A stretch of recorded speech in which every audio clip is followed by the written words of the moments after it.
皆さんごきげんよう、上川薫です。今回取り上げる話題はウクライナ情勢関連のニュースを追っていきます。前半部分ではウクライナ側の発表している日々の戦闘報告について動画などを紹介していきます。後半においてはウクライナを抜きにして話が進んでいる停戦協議について続報が入っているので解説していきます。地上波のニュース報道では取り上げない話題などについてもこのチャンネルでは取り上げていくので、ぜひともこの機会にチャンネル登録していってください。まず最初に取り上げるのは、ウクライナ軍の行っているロシアの戦略資源に対する攻撃。今回の攻撃目標は、国境から650キロ程度離れたサラトフの町にある製油所です。ウクライナ軍による遠距離攻撃は各地に行われましたが、その中でも目立った成果を上げたのがサラトフに対する攻撃でした。ロシア国防省は、ウクライナ軍のドローン121機を検知し、そのほとんどを撃墜したとしています。ただし、住民が撮影した映像を見ると、サラトフの町各地で爆発・炎上が撮影されています。特に巨大な煙が上がっている場所は、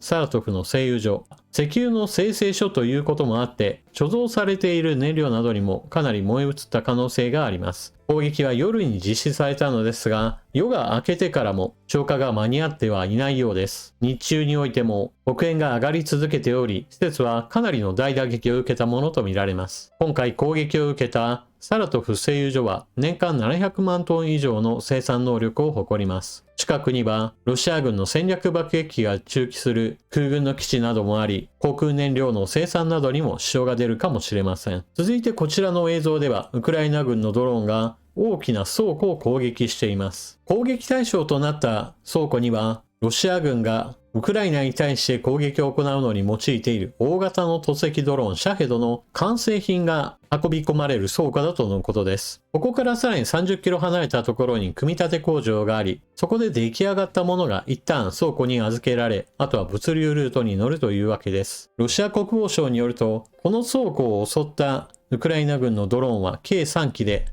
そのうちの1機がこうして映像に残っているものとみられます。ここまでは主に大型のドローンの活動でしたが、今度は前線で用いられている小型ドローンの活躍。こちらの映像では、ロシア軍の多連装ロケットに対する攻撃が成功。まだ弾を発射していなかったのか、突撃した途端に車両が大爆発しています。続いてこちらは森の中を進むウクライナ軍の小型ドローン。ロシア軍の兵士たちが移動しているのに使っている車両を発見しました。この後兵士たちに突っ込んでいきます。そして前線においてはロシア軍の装備を補うべく北朝鮮軍の兵器も数多く存在します。こちらの映像では北朝鮮軍が持ち込んだ迫撃砲と小型の多連装ロケット弾が標的となっています。北朝鮮軍の持ち込んでいる兵器はソ連規格を使っていることが多く、ロシア軍ともある程度弾の融通が利きます。ただ独自規格品も多いことから、ロシア軍では持て余すことも多いとのことです。こういった現場の苦労については、ロシア軍はあまり気にしてはいないでしょう。続いて、ウクライナ軍の小型ドローンの戦術なのですが、飛び回り続けているとどうしてもバッテリーの消耗が激しくなります。そのため、ロシア軍の移動ルートに着陸し、標的となるようなものが通りかかるまでずっと待ち続けるといったこともあります。もちろんバッテリーの制限はありますが、今ではこうした待ち伏せ攻撃もよくある姿だとのことです。というのも、こちらは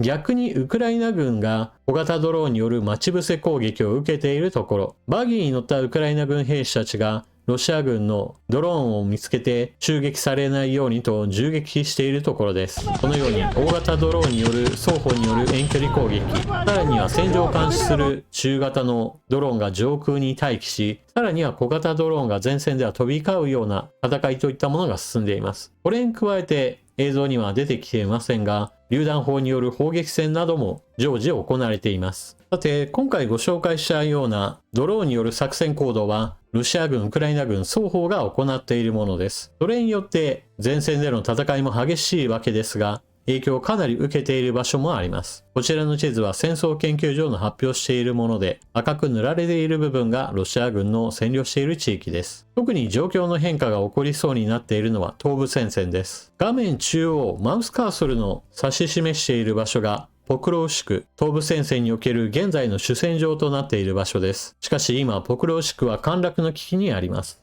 というのも、町そのものに対する正面攻撃に対しては持ちこたえてきた町なのですが、周囲の陣地を徐々に削り取られることによって補給の困難さが深刻になっています。ウクライナ軍がドローンを使って相手に対して攻撃を行うように、ロシア軍もまた小型ドローンを使って攻撃を行います。この時問題になるのが、前線の兵士たちを支えるための補給トラックに対する攻撃です。兵士たちが戦い続けるためには、弾薬、食料、水などが常に必要になります。しかし、現在の小型ドローンの飛行距離は10キロ、20キロとありますから、前線に物を運ぶだけでもかなり苦労するわけです。しかもポクロフシクのように町の三方がすでにロシア軍に囲まれている状態だと、物資を行き渡らせるにもかなり苦労するというわけです。なお、北部戦線では逆にウクライナ軍がよく状況をコントロールしていて、スームイ州などではじりじりとロシア軍を逆に押し返しているような状況です。ただし、プーチン大統領が主要目標としているのは北部戦線の町ではなく、東部戦線ドンバス地方です。東部戦線でのロシア軍をいかにして抑え込んでいくかが、これからもウクライナ軍にとっては大きな課題です。ちなみに進軍速度を落とすであろうと言われているのが、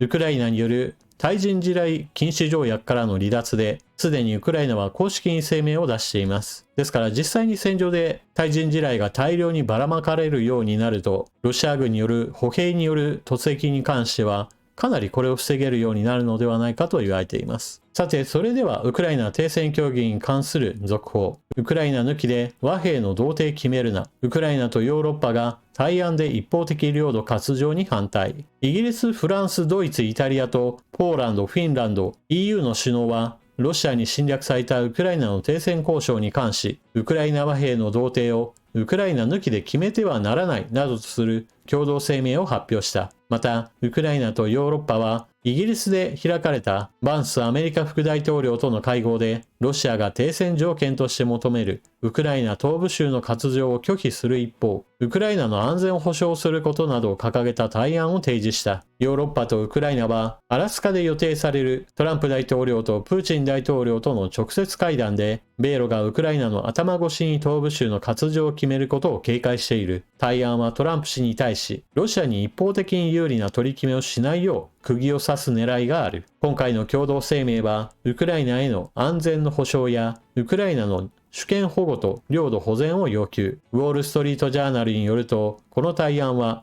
和平交渉の前提として完全停戦を優先させるべきだとしたほか、ウクライナの NATO 加盟を選択肢に含む安全の保障の確約を求めた。なお、トランプ大統領はプーチン大統領の提案した停戦案に関してちょっと気になる話もしています。それは、ウクライナとロシア間におけるわずかな領土の交換もあり得るというような話をしています。この部分について前回の解説動画では全く触れなかったので、続報の中で取り上げていきます。ウクライナとロシアとの間での領土交換、一体何を意味しているかといえば、それは北部戦線のロシア軍の占領地域と東部戦線でロシア軍がまだ占領していない地域の交換をしようという話をしています。ただし、戦況解説の時も言いましたが、北部戦線はウクライナ軍がよくコントロールしており、ロシア軍が越境攻撃してくるものをかなり防いでいます。そのためロシア軍の占領している地域はわずかです。一方で東部戦線において、ロシア軍がまだ足を踏み入れていない地域は非常に広大で6500平方キロメートル、しかも人口集中している大都市圏も含んでいます。戦争研究所はこれらの大都市圏ではすでにウクライナ側がかなりの要塞化を進めており、現在のペースでは何年も何年もかかっての攻防戦が続くような激戦地になるだろうと予想しています。ですからそのような激戦地になるであろう堅牢な要塞軍に対して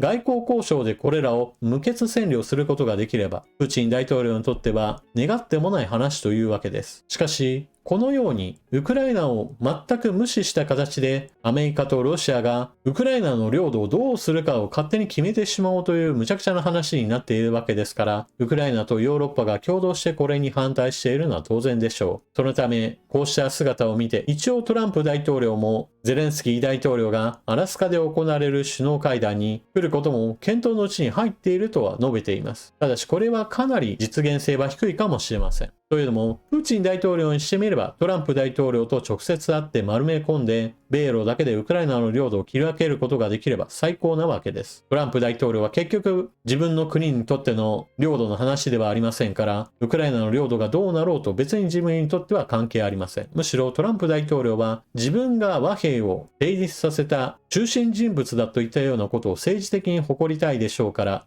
このあたりのところがウクライナの利益を守ろうとはしていないのです。そのためプーチン大統領にしてみれば、ゼレンスキー大統領が来る必要はないとして、トランプ大統領を説得する可能性が高く、米ロだけの首脳会談になってしまう危険性は非常に高いです。この後、ヨーロッパ各国の首脳がどれだけトランプ大統領を説得できるかにかかっています。というわけで今回の動画はここまで。最後までご視聴いただきありがとうございました。情報の整理整頓、更新に役立ったなと思われる方は、他の方にこのチャンネルをお勧めしたり、スーパーチャットのご利用もぜひともよろしくお願いします。それでは次の動画でまたお目にかかりましょう。またね。